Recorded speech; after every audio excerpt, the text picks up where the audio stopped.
Hello everybody, Buddy Webb, Midland, Texas. This is going to be a real interesting video tonight. Basically, this morning, I have a Facebook friend that shares Facebook memories, which are old Facebook posts of mine, and they'll come up on the same day that you posted it from a year, 2, 3, 4, 5 years ago. Anyway, this morning, I always see him when he shares that. And this morning he shared this one right here called Midland Police Stole Evidence. And if you look at the date, it's dated November 5th, 2018. And so I went ahead and shared that memory. And there's been a lot of information that's come out from here. I believe what I'm going to name this video is police admit to stealing evidence, and because that did happen after this video was made 2 years ago. And so I'm just going to go through it. It's pretty short, real, lots of evidence there backs it up. It leaves no doubt. Normally, I haven't really focused on this a lot lately. I've been focusing on the proof of the underground homes and tunnels, the many people that are documented saying that tunnels and underground homes are here, including a recent candidate for sheriff, and all the evidence behind that. I focused on the proof that I wasn't shot with my gun, the size of pellets, the ballistic evidence, the plastic in the wound, the proof of the faked x-rays. I talk about that often. And but the police stealing evidence is something I haven't talked about in a while. And so what we're going to do here, it's really kind of going off timestamps. And now there's more evidence than there was when I made this Facebook post, because in 2018 is when the secret police were identified, and then in 2019 I found out there was a police report that all along from the night of the murder attempt that had been illegally withheld from me. And of course it was amazing. That's where we found out that 6 of the 11 secret police were omitted, had their names omitted, and then and 2 of them are dead. And then there's the 5 police officers, Davis, Dickie, Chatwell, Angel, and Hale, that were time stamped being at or in my home when they wasn't seen arriving on the security cameras, saw Woodward and Naylor. And then, and so what that told us is that they were under my home and came in from the now removed trap door that the ex-wife had already told me about, and from where the evidence shows I was shot from.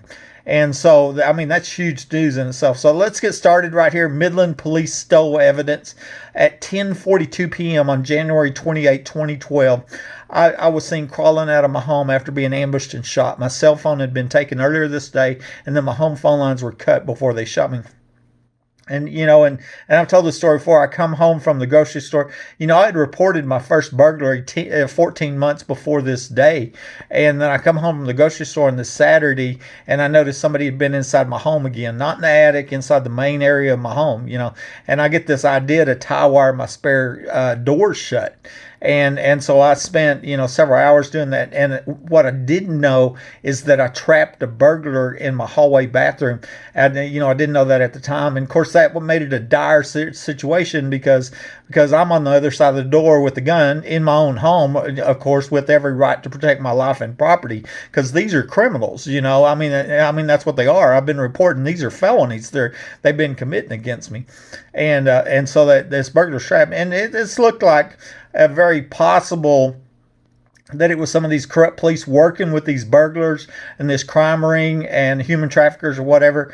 And when I trapped that burglar, they couldn't they couldn't go arrest the burglar for burglary, because they would expose their underground homes and their tunnels and all their other crimes and murders and everything. And so, they decided to murder me. That's one very good possible explanation for what's gone on. So anyway, at 12:03 here, and I'm just going off what I wrote 2 years ago, I tell Detective Rodriguez I was talking on a white voice recorder in case something happens to me, and saying what they were doing in my house. I have proof. Just go look. There's proof. This is from the nurse's notes at the emergency room, and it's time stamped, And so at 3:15 a.m., the computer running my security camera in my bedroom was rebooted, a manual reboot, in an attempt to stop the camera, obviously. And a few minutes later, we see the secret police in my home with no record on the police incident report. And what they did, they come in and saw that camera, and they thought, well, let's reboot the camera and kill it, because they were withholding the police report, stealing evidence, staging the crime scene. They never planned on anybody seeing them in my house doing that. That police report for that night was withheld for 7 years, but when they tried to kill the camera, they accidentally started it, and it's the log files, that show me. That's how come I know it's at 3:15 a.m., with the Windows security event log and with the camera log files, multiple log files showing me that's what happened. Okay. At 3:46 a.m., April Chandler is seen filling up a bag with stolen property. Her name is not on the incident report, and officially she's not at my home. At that time, I didn't have the police incident report for this night. And actually, I had the police incident report for January 29th, and so I did have the police report for when she was seen inside my home, but they didn't have any names on it, and all the names come from the police report from January 28th, and that was the report that was withheld. So that was reason that says that her name was not an incident report, and officially she was not at my home. So that therefore that's why they were secret police for so long. They were illegally withholding the police report. I had to save up money, offer a $2,000 reward. That's the first time in the history of America. What's gone on here is just blatant, in your face lawlessness. And so here's my next comment from 2 years ago. On an internal police report, April Chandler writes, Buddy had a .22 rifle in the bedroom by the bed that was taken for safekeeping and logged in MPD evidence, as well as a single-shot revolver and the voice recorder from the closet. Okay, this is found on the information report, and I got a document showing that where Chandler stated that she found the voice recorder along with my 222 guns. Okay, and then I went on the next one. Officer April Chandler lied as my voice recorder was never checked into evidence. Proof of a premeditated capital attempted murder that I told police about was stolen by police after they tried to disable my camera and sneaked into my home.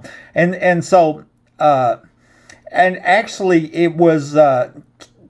I think, 22 months later, almost 2 years later, and I made a big point, made videos, Facebook posts about the police stealing my voice recorder. Actually, this Facebook post right here is about the police stealing my voice recorder, and because I did that, they went in and scribbled one piece of evidence out and hand wrote it in 2 years later. That's how dirty this has been. I'm going, here's proof, that proof of this capital attempted murder. I found it, and they literally went and scribbled out one piece of evidence like it doesn't exist anymore and hand wrote it in. I'm going to show you that here in a minute. And then I'm showing that there was a picture here.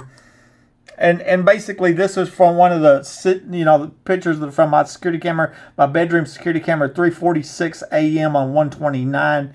And this is April Chandler and with her hand in the booty bag, and there was evidence that was stolen that night, like my spare shotgun shells from my closet was stolen. And then I have the timestamps over here, which is pretty much what I went over with you there. And so here today, when I shared this, okay, now this is 2 years later. I'm gonna go over here, and this is with the new information. My voice recorder had recorded the burglar alarms going off before I was shot, which proved that a home invasion was going on when I was shot. That is important because lies were spread saying that I was crazy and I'd accidentally shot myself. Now remember, I've already showed the proof multiple times that I wasn't shot with my own gun. So we know that now. But back then I was saying, hey, the voice recorder was stolen. And, I was at the hospital saying proof's at my house. I'm telling the police about proof in the capital attempted murder. They come sneaking into my house and stole the proof. That's what happened, absolutely. And you're going to see in a minute that they admitted to it, okay? And these burglar alarms were going off in my attic, and now I've documented homeowners all over Midland, Odessa, Texas, and many other states reporting people in the attic. That's huge in itself, because that's not common, well-known people in the attic, and it is widespread, crime, burglary, racketeering. They're rigging homes, and they've rigged my home. Okay, so obviously nobody accidentally breaks into the home and shoots the owner by surprise. Can we all agree to that? Nobody accidentally breaks into a home and accidentally shoots the owner by surprise. That takes premeditation, and that's what this was. This was cold-blooded murder. These people are like Charles Manson. You know, if it was the police did it, then the police are like Charles Manson. They go break into a private home to murder an innocent person. You know, and in my case, I'm a crime victim that was under a home invasion. You know, I had, burglar trapped in the bathroom there. And which means this is premeditated, and these are very dangerous criminals. I think we can all agree to that, right? Proof I wasn't shot with my gun means somebody shot me. This Facebook post was in November 2018, 6 years after I'd been ambushed and shot. The next year, in 2019, I sent the city of Midland an information request, the evidence logs, which showed my voice recorder was in evidence. And that's what I talked about a minute ago. However, I knew it wasn't there as I'd gotten the evidence logs when all police reports were subpoenaed before the protective order hearing in December 2013. That was 22 months after the murder attempt. To my great surprise, they sent me a modified evidence log file where somebody had scribbled out one piece of evidence and hand wrote in voice recorder. I kid you not. That's how dirty and how far they have gone to cover up this premeditated, cold-blooded murder from which God had saved my life, you know. This same thing happened with the used shotgun shell, okay? I had also noticed that there was no spent or used shotgun shell that was in evidence, and if I'd been shot with my own gun, as they were saying, which I hadn't, then there would be a spent shell in the chamber of my gun along with the other live shells. Can we all agree to that, right?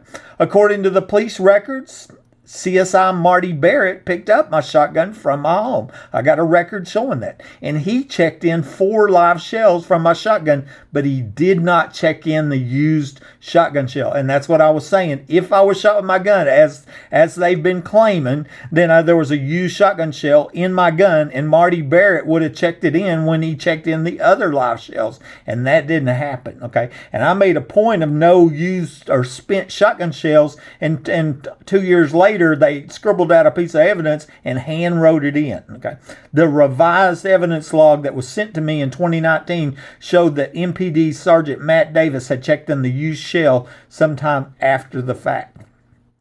In November 2019, I got a message on my YouTube channel from Matthew Davis, which said, "I stole the evidence, buddy, and nobody will ever find out." And that's what I'm saying. Not only did the police get caught stealing evidence to cover up a capital attempted murder that they might have been involved in. I mean, maybe one of these police was the shooter, aka would-be killer. Okay, but they admitted to it. Okay, so Matt Davis admitted to it. According to the police report, which had been illegally withheld from me, Matt Davis was the second person dispatched to the 7-Eleven after April Chandler, and he was at my home at 11:03 p.m., but he wasn't seen arriving on the cameras that saw Woodward and Naylor at 11:01 p.m. Lt Dickie was inside my home at 11:05. So what that is 4 minutes later, and Davis and Dickie are not seen arriving 4 minutes after Woodward and Naylor are seen arriving, and that's how I know that they came in from the now removed trap door that's been covered up while I was in the hospital. And the evidence shows where I was shot from. We know I wasn't shot from my gun, so we know exactly where it was at, and that's where they came in from. They were under my house, and I really believe what was going on. There was a party going on that night because the ex-wife had told me, "You don't know how many lives you ruined with your idiocy," and I think maybe she was referring to me trapping that burglar in the room, realizing I was under a home invasion, when I towered the door shut. But when she says, "You don't know how many lives you ruined," it meant there was a lot of people here. A lot of people. Where were they? They're in that underground home in the backyard that many people have said was here, including the recent candidate for sheriff said Painter used to hang out down there, And so, a LinkedIn showed me that Matt Davis quit the police force a few days after the protective order hearing in December 2013 after only 12 years of service. So it looks like he went in there and he checked in that late evidence, scribbled out, one piece of evidence, hand wrote in the used shotgun shells, and hand wrote in the voice recorder, and then quit. And I'm guessing his supervisors, and people over him figured out that he was involved in a capital attempted attempted murder. That's my guess. And they've been trying to cover it up ever since. Matt Davis and I had several mutual friends from my hometown, which is interesting, hometown of Hobbs, Mexico, and I've wondered if Matt was the shooter, aka would-be killer. If so, then maybe he killed Mike Lawhon and the young girl at the 2010 oil show party too. And I've done, videos and showed the evidence on that, because it looks like Matt or Mike Lawhon died, the previous young homeowner died the week before the 2008 oil show started, and then I moved into town as a next unsuspecting owner. And then at 2010, my friend Angie Mungia Hurley told me about a young girl murdered at an oil show party that's believed to be in the underground facility in the backyard. And so that tells you. And here on the comments is where I just put the evidence. At 10:42, I'm seen crawling out. Well, there I am crawling out. People are, and I've said this before. How come you didn't pick up the phone and just call for help, buddy? Well, the reason is because they cut my phone lines. I mean, that's why they tried to kill me. And one of the pictures is Rosie Rodriguez and April Chandler leaned over my nightstand, and where my stolen cell phone was planted, so they were literally busted planting my my stolen cell phone, because my cell phone was cut, my home phone lines were cut, and then I was shot. That's what forced me to crawl out if I wanted to live. I was supposed to bleed out and die, God saved my life. And another people, why didn't they shoot you twice? Because they couldn't call it an accident, this is a death penalty case. If I died, this is capital murder. People get the death penalty for that, and they were trying to make this look like an accident. More than that, I think they knew it was going to add $500,000 to the benefit. When Rodriguez, the lifelong friend of my ex-wife, ruled my murder an accident.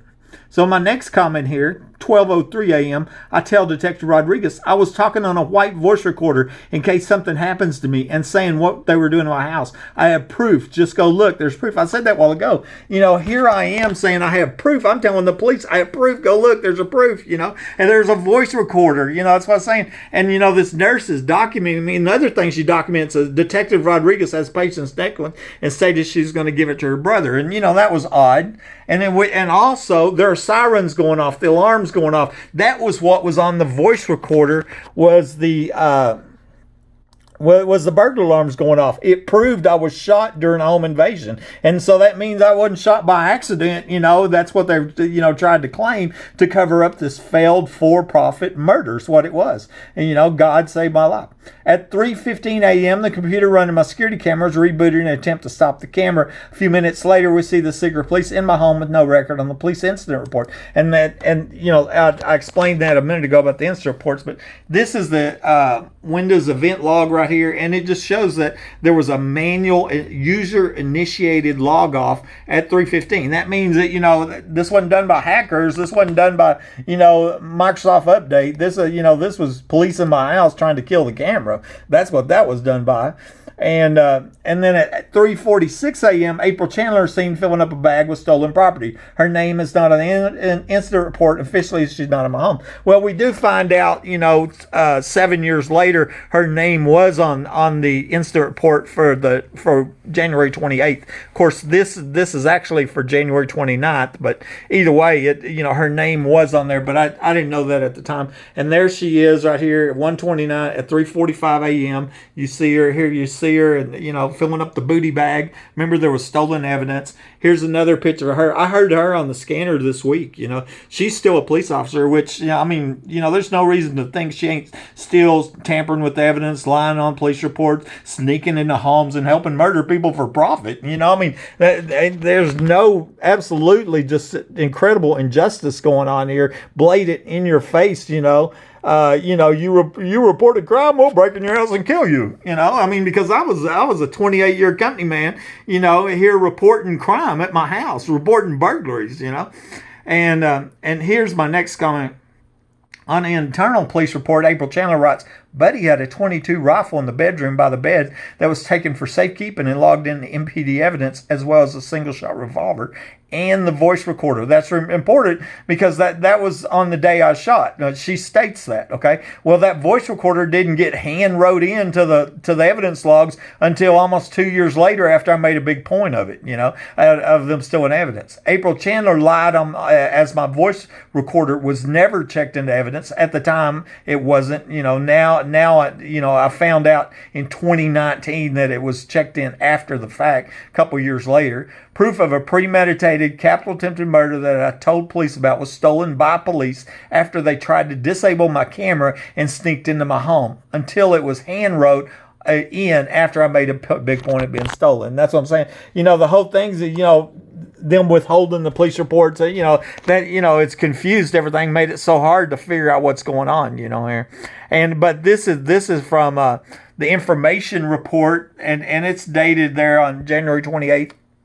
April Chandler, and she says she found the voice recorder and was checked into evidence, and but that she lied about it. And really what it looks like happened is, I guess, is she gave it to Matt Davis, who was her supervisor, along with the 222 guns, and he checked it in. He checked in the 22 guns, and he stole the voice recorder. And so and because it didn't get checked into evidence until 22 months later, after I made a big point of the police stealing evidence, And so here we go. I noticed that Sergeant Matt Davis had checked in the 222 guns, which Chandler had found along with my voice recorder, but it wasn't there, so I wondered if she had given them to him and he stole the evidence. And so that's what I'm showing you. Once again, this is the information report. There's Matthew Davis, okay, P250, there's April Chandler, okay, and here's the 22 the rifle and the handgun, but there isn't no voice recorder. That's where the evidence got stolen. And what is this stolen evidence? It recorded the burglar alarms going off before I was shot.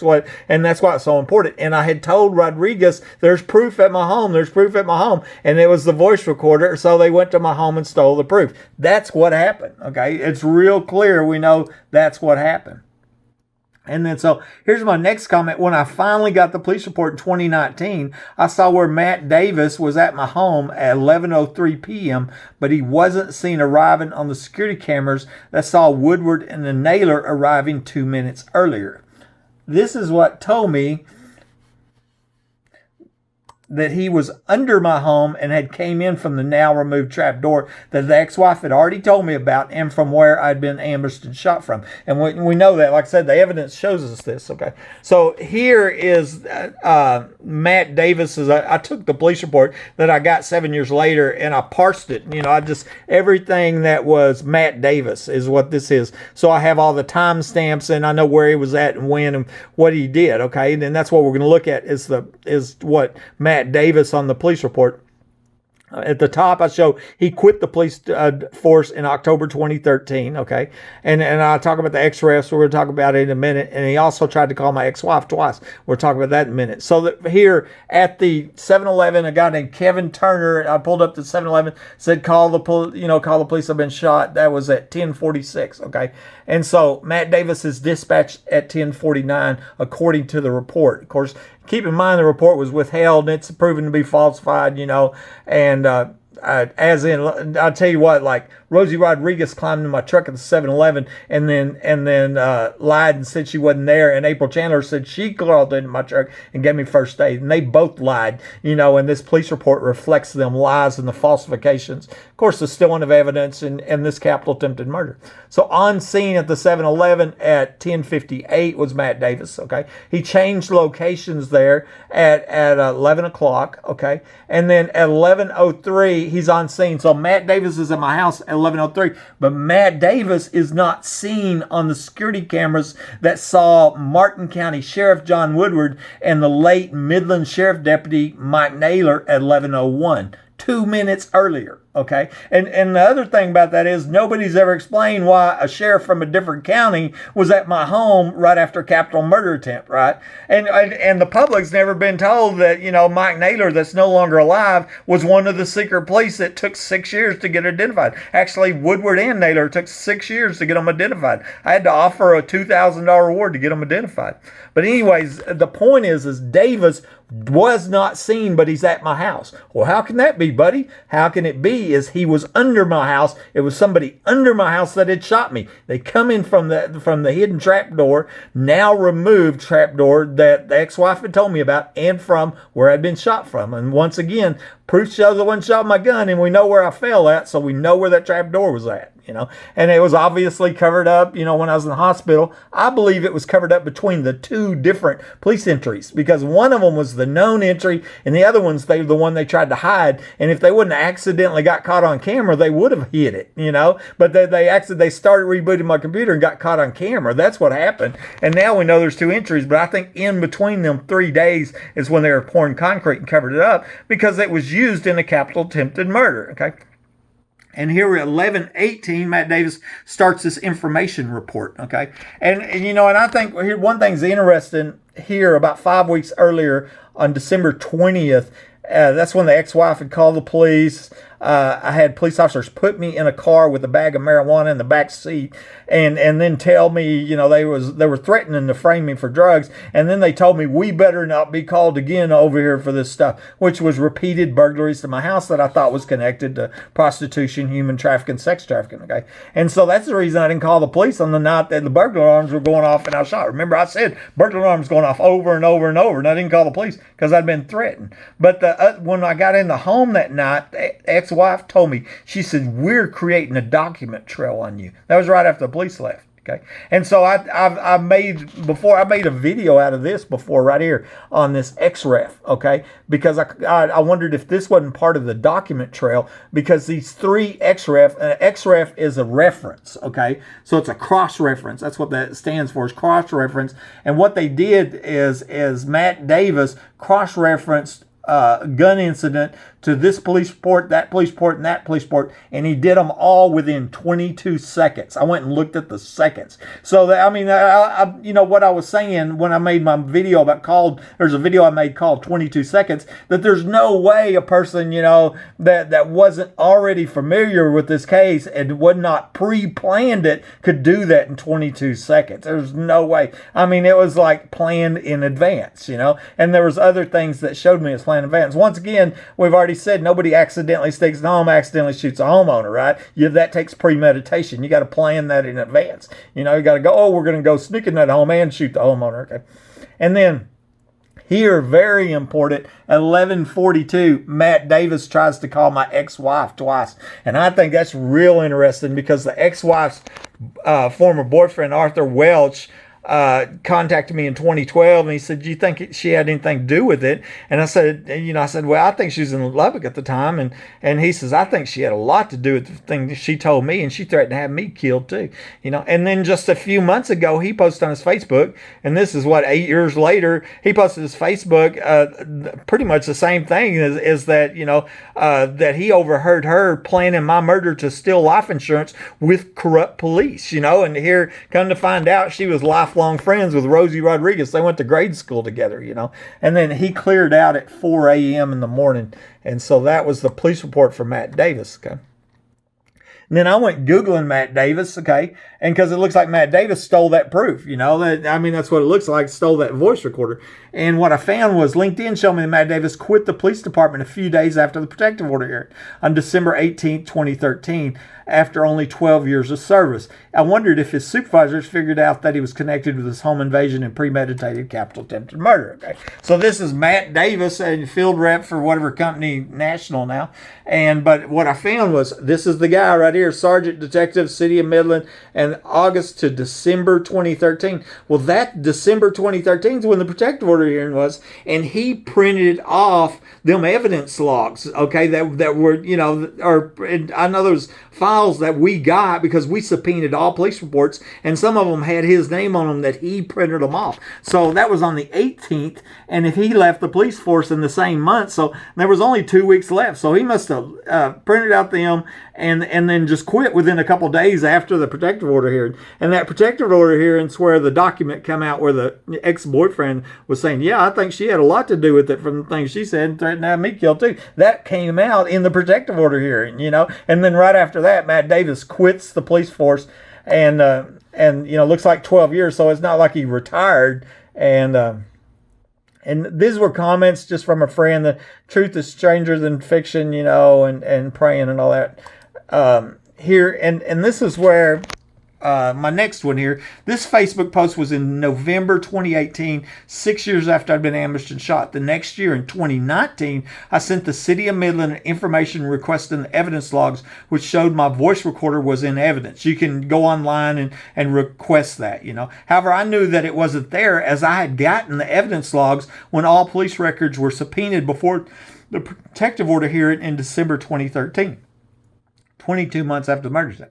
To my great surprise, they sent me a modified evidence log file where somebody had scribbled out one piece of evidence and hand wrote in voice recorder. I kid you not. That is how dirty and how far they've gone to cover up this premeditated, cold-blooded murder from which God had saved my life. And so I'm going to show you that. This is what I got by surprise, okay? And here they scribbled out this whole. See, when I got the evidence logs in December 2013, that wasn't scribbled out, and that shot shell that wasn't hand wrote in. That voice recorder wasn't hand wrote in. So that happened sometime after that protective order hearing in December 2013, 22 months later, when I was making a big point of the voice recorder ain't there, and I told you the proof was at my house as a voice recorder. It contained it proved that I was shot during home invasion because burglar alarms going off my house. And also the shotgun shells. There was no empty shotgun shell, because if there was, then it would have been checked in by CSI, crime scene investigator Matt Davis. But it was checked in by Matt Davis. Now, ain't that weird? Because, think about it. Marty Barrett, CSI, picked up my gun and he checked in the 4 live shells. Well, you'd have to get the empty shell first, right? I mean, he would. It'd be inside the chamber of the gun. It would be there with the 4 live shells. And see, that's what I noticed. Barrett checked in 4 live shells, but not an empty shell. But guess what? Here, Davis comes in, checks in the shells. And, once again, I'm just showing you how dirty this is. And then Matt Davis had the keys to my house. And I think maybe these keys to my house was where they were coming over here and they were pouring concrete, covering up the trap door. That's what it looks like here. And so I want to show you that evidence log. And then there's more. I can show you the subpoena and all that, but you just got to take my word for it. And it's there. I posted it before. Okay. And here we go. This same thing happened when the used shotgun shell. I had also noticed that no spent or used shotgun shell was in evidence. And if I had shot myself with my own gun, which I hadn't, then there would be a spent shell in the chamber of my gun along with the other live shells loaded there. CSI Tony Barrett said he picked up my shotgun from my home and he checked in the 4 live shells that were loaded in it, but he didn't check in a used shell, which would have been there too if I'd been shot with my gun. And that's what I was showing the proof. This is the proof right here. Here we got Marty Barrett. So Marty Barrett, and here's his narrative that he writes out, that he picked up my shotgun from my house, okay, on the night that, I was shot, okay. And we know, other evidence shows size of pellets, all this other evidence shows I wasn't shot with my gun. But then he checks in 4 live shells. One thing, he omits the size of the pellets. And I don't think that's an accident. I don't think it's an accident. I think it was on purpose, because they knew the size of pellets would prove that I wasn't shot with my gun, And, I was fortunate to come up with another shell that I found that they'd overlooked that was hanging between my clothes in my closet, and that's how I proved the size of shells, the size of pellets. But notice that Barrett omitted the size of pellets, and so he's either the worst crime scene investigator of the world, or he's dirty. And of course he's dirty because what they're doing, they're covering up for each other, and we all know that. That's what these police officers do. But it comes to a point where you just can't break into the home of crime victims that are reporting crime to you and murder them, and that's what's happening here, and for profit, the friend of Rosie Rodriguez was going to get rich when she ruled my murder an accident. And so my next message is, in November 2019, I got a message on my YouTube channel from Matthew Davis, okay, which said, "I stole the evidence, buddy, and nobody will ever find out." That is just what I had guessed too, because I already went over it, okay? And I'm showing you here his picture on his YouTube channel, Matthew Davis, and I got the URL, and I sent this to Sheriff Kreiner and the Texas Rangers so they could go in there and they could verify the URL and take it back to an IP address and trace it back to his computer and timestamp it and all the the other stuff to prove it, or just go ask him, and he'll probably just admit to it, And so here's a picture of Matt Davis from his Facebook, but here's the message that he left me in November 2019. I stole the evidence and nobody will ever find out, buddy. So not only did, proof that the Midland police or Matt Davis stole evidence in a capital attempted murder, but he admitted to it. I don't think anybody can disagree with that, And then here we go. One of my last few comments. I've noticed that 95% of my hometown friends never share my story, and some of them I've had to block because of the slander or rude comments. And I found it interesting that I had many mutual friends with Matt Davis. I wonder if some of them knew about the $1 million underground homes and or the multiple murders believed to be connected with them. And so I went and took, screenshots of Matt Davis' Facebook account, and we had 4 mutual friends there: Dusty Robinson, Jacob Boydston, Robbie Rumston, and Scott Capps over from Hobbs. But then if you just go through and look at his other friends, 29 mutual friends, 36 mutual friends, 25. So I wondered, maybe some of these and even others, maybe they were part of that large group of people that were here, right? When I was ambushed and shot, or maybe they know something about the underground homes. And if you know something about the underground homes, then, you're a witness to capital murders, right? You know something about the murder of that little girl at the 2010 old show party, etc., Murder of Mike Lon, lived in this home. He's died the week before the 2008 old show started. Okay. And so then the last 2 comments: the proof is clear that somebody tried to murder me in my home, and we had some corrupt police try to cover it up and admitted to it, which means that we must find out what really happened to Mike Lawhon, because it's clear that he didn't die in Fort Worth. And that's a whole nother story I've gone over. I got videos on it, but it looks like the previous young homeowner, 27, he died right before, right as I'm moving into town, transferring into town. And then there's conflict in statements of where he died at. He was, his friend, he was telling his friends about people breaking into this house before he died. So I just feel sure he was murdered here and taken to Fort Worth, because the next week was the oil show, the 2008 oil show. And that was important that, that they're using this house for the oil show parties, because in the backyard is the 3-bedroom $1 million underground home, 25 foot deep. That's where they're having the pedophile parties and I believe the oil show parties. That's where this young girl was murdered, I believe, and so I'm going to go the next one. And we don't want to forget, okay, that the remains of a young girl was found in 2013, who obviously is the same girl that Angie, my friend Angie McGee Hurley, told me was murdered at the 2010 oil show party going on in the underground home that Sheriff Candidate and many others confirmed was here. Angie didn't say where she's murdered, but Angie left my house and was at the party in 5 minutes. And I know that because I was talking on the phone. So, I just feel, I'm positive that that's where it was, is that I believe she drove to Home Depot, went underground there, come back via the tunnel that you can see on Google Earth. And then in my backyard's one of the underground homes. And so, but the, very important, we want to keep in mind, here's the remains of a young girl, 14 to 21 years old. That, they're believing it's homicide. It's 2013. And Angie told me in 2010 about a young girl that was murdered 5 minutes from home, and probably underneath my home or in the underground home in the backyard. So, basically we're saying if these police, which they are, it's already proven, were involved in the murder attempt of my life, then we need to be looking and seeing if they killed Mike Lawhon and if they killed this little girl too, this is way bigger than me. This is multiple murders, and the crimes have never stopped against me, and homeowners all over Midland, Odessa, Texas, and other states are reporting people in the attic, and so this is a huge deal. It's real big, and don't forget, my life has been destroyed, and I'm crippled for life, and thanks to these criminals, and I was reporting crime to police. That's the irony of the whole thing. It looks like it might have been police that tried to murder me. Talk to you later.